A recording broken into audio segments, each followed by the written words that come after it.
Hello everyone, welcome back to the channel. आज हम business law का सबसे इम्पोर्टेंट और फाउंडेशन चैप्टर स्टार्ट करने जा रहे हैं, that is the Indian contract act 1872।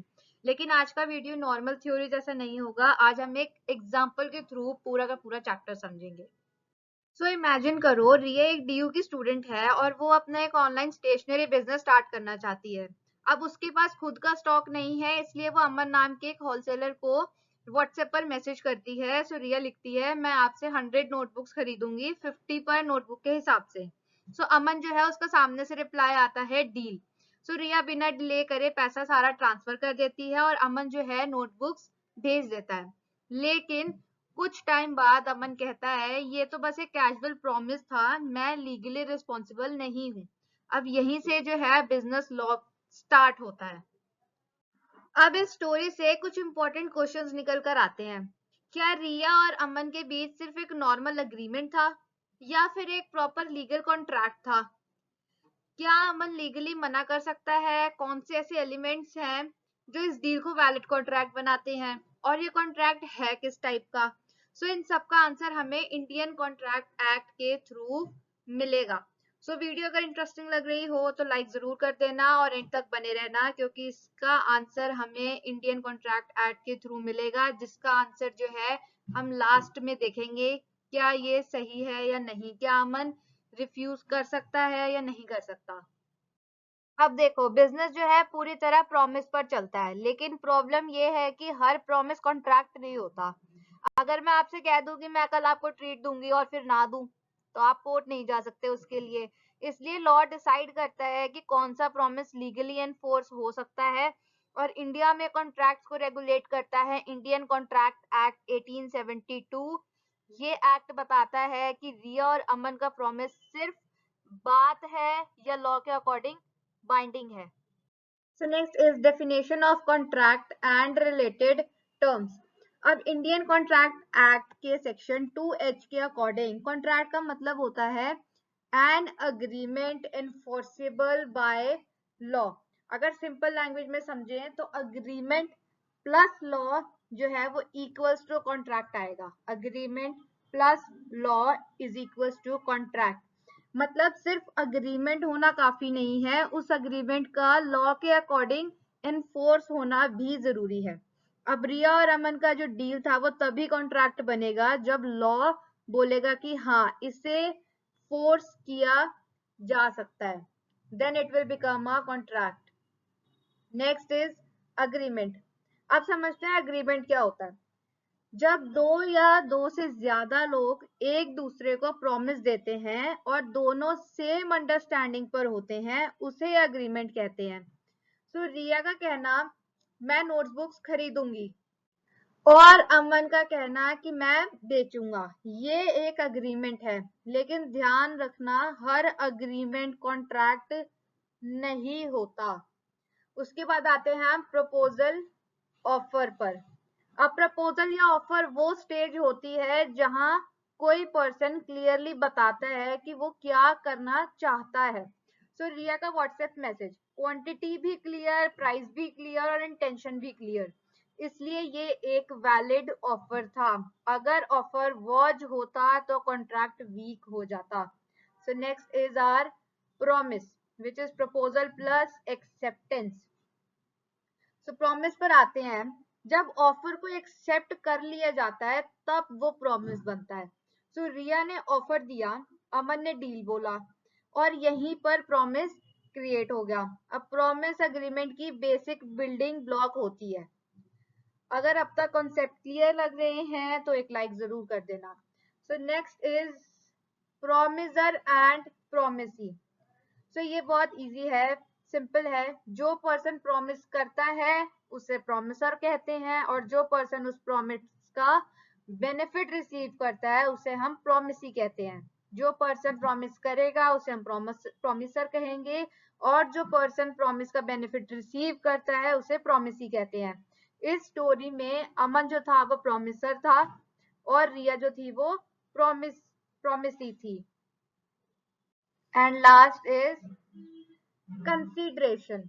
अब आता है कॉन्ट्रैक्ट का सबसे इंपॉर्टेंट एलिमेंट, कंसीडरेशन। कंसीडरेशन का मतलब होता है something in return.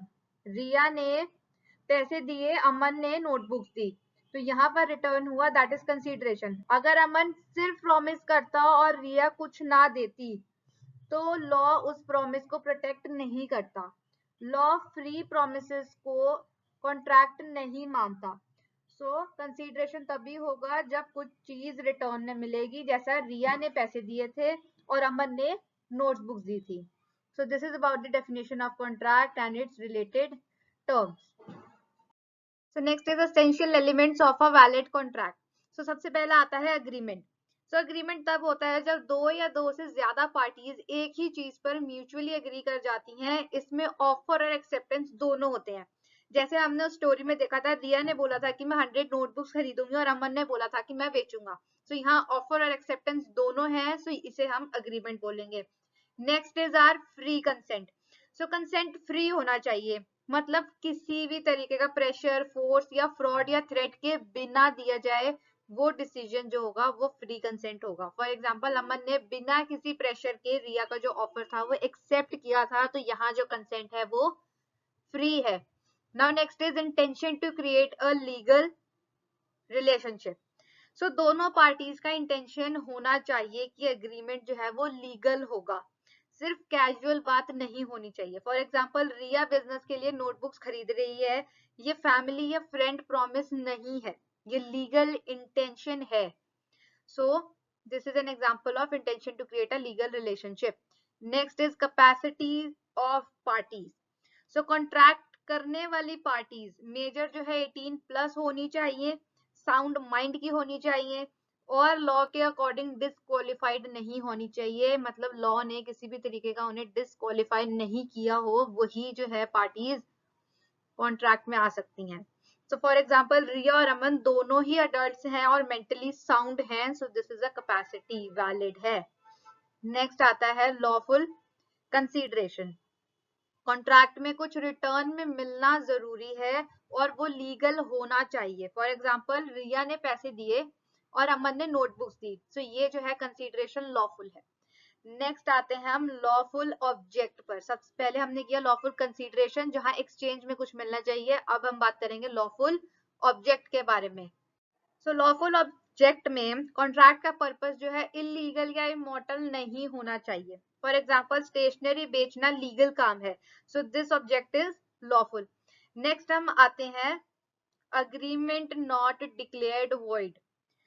So agreement किसी लॉ के अंडर वॉइड डिक्लेयर नहीं होना चाहिए। फॉर एग्जाम्पल ये अग्रीमेंट माइनर के साथ नहीं था जो हमने अपनी स्टोरी में देखा था, ना ही ये पॉसिबल एक्ट का है, सो ये वॉइड नहीं है। नेक्स्ट हम आते हैं सर्टेनिटी पर। सो कॉन्ट्रैक्ट की टर्म्स जो है वो क्लियर और स्पेसिफिक होनी चाहिए, कोई कंफ्यूजन नहीं होना चाहिए। फॉर एग्जाम्पल हमारी स्टोरी में 100 नोटबुक्स, 50 पर नोटबुक, सब कुछ क्लियर है, so this is a certainty. Next हम आते हैं पॉसिबिलिटी ऑफ परफॉर्मेंस पर। कॉन्ट्रैक्ट का काम पॉसिबल होना चाहिए, इमेजिनरी नहीं होना चाहिए। जैसे हमने अपनी स्टोरी में देखा नोटबुक सप्लाई करना पॉसिबल है, so this is a performance possibility. Next हम आते हैं लीगल फॉर्मेलिटीज पर। सो जहां लॉ मांगे वहां राइटिंग, रजिस्ट्रेशन या स्टैंप जरूरी होता है। For example normal sale contract के लिए कोई स्पेशल फॉर्मेलिटी रिक्वायर्ड नहीं होती, so legal formalities complied.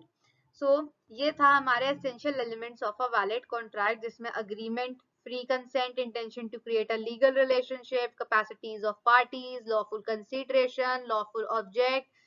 Don't be confused between the consideration and the object, and agreement not declared void, certainty, possibility of performance, and legal formalities. So these are all the essential elements for a valid contract. So next is types of contract and its classification. So contract के basis पे आते हैं तो तीन basis पर होते हैं. First is validity, second is formation and third is performance. और प्लीज याद रखना ये बहुत ही important topic है from exam point of view. So contract के तीन basis हैं, पहला validity, second formation and third is performance. So पहले हम बात करते हैं validity के हिसाब से. सो वैलिडिटी में हमारे यहाँ पहला आता है valid contract, second is voidable contracts, then void contracts, void agreements, unenforceable contracts, sixth is illegal agreement. So this is all for the validity. Second is formation. Formation में हमारे तीन आते हैं, that is express contracts, implied contracts and quasi contracts. Third आता है हमारा performance पर. इसमें आते हैं executed contracts, executory contracts, unilateral contracts and last is bilateral contracts. And this is very important. So now let's moving to the on the basis of validity. So on the basis of validity.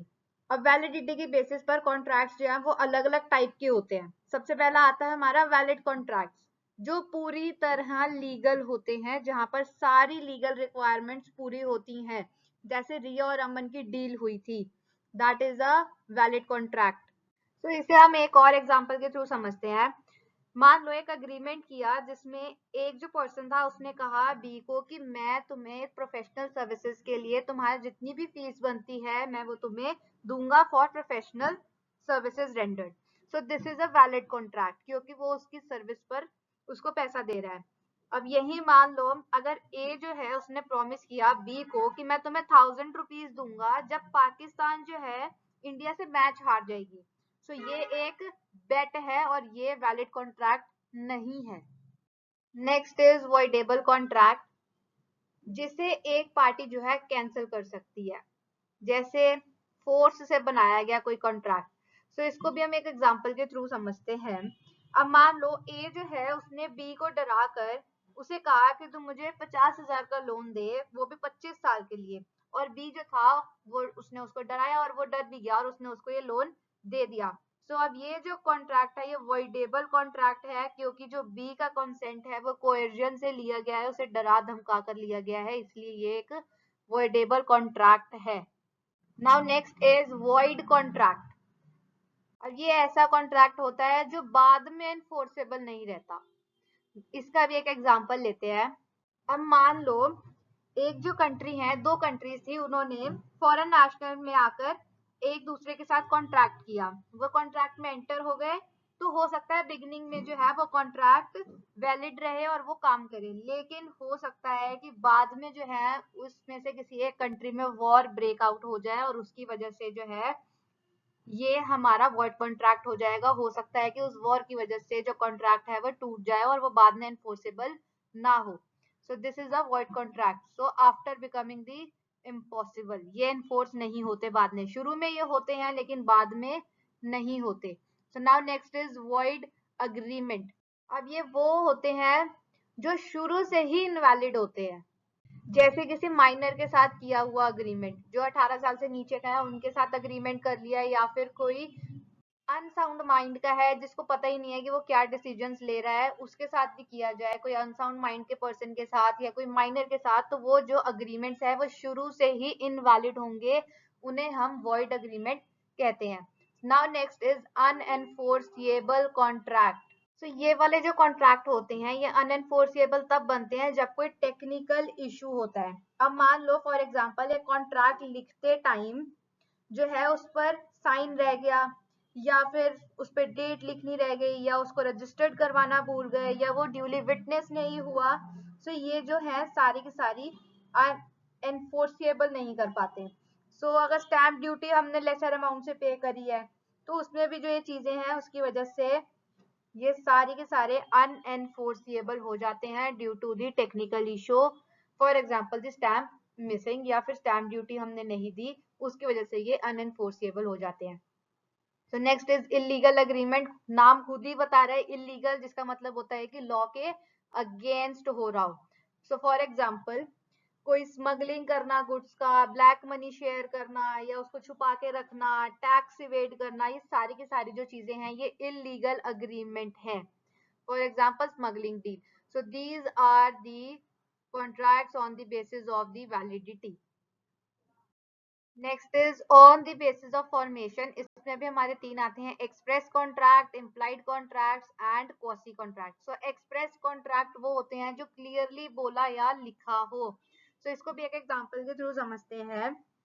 अब मान लो John जो है उसने letter लिखा mic को कि वो उससे 100 क्विंटल ऑफ वीट खरीदेगा एक प्राइस पर, और माइक जो है उसने भी ऑफर एक्सेप्ट कर लिया और जॉन को लेटर करके लिखकर उसने वर्बली एक्सेप्ट कर लिया कि ठीक है। तो ये कॉन्ट्रैक्ट जो है ये एक्सप्रेस कॉन्ट्रैक्ट है, क्योंकि इसमें सब कुछ क्लियरली स्टेटेड है कितना उसने माल लेना है और कितने प्राइस पर लेना है, और ये रिटन डील होती है, that is an express contract. So next is our implied contract. तो इसको भी एक एग्जांपल के थ्रू समझते हैं। इसमें जो है कंडक्ट से समझा जाता है। अब मान लो पी जो था उसके फार्म पर जो है आग लग गई और उसने क्या करा, फायर ब्रिगेड को बुलाया उस सर्विस रेंडर करने के लिए कि वहां से आग बुझा दे।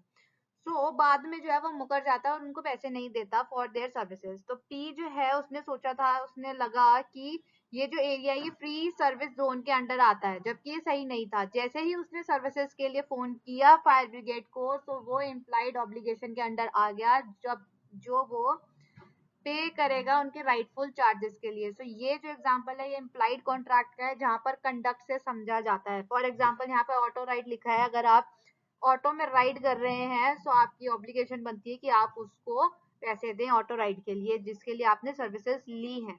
Next is our quasi contract. यहाँ पर जो लॉ बनाता है कॉन्ट्रैक्ट, इसको भी एक एग्जांपल की तरह समझते हैं।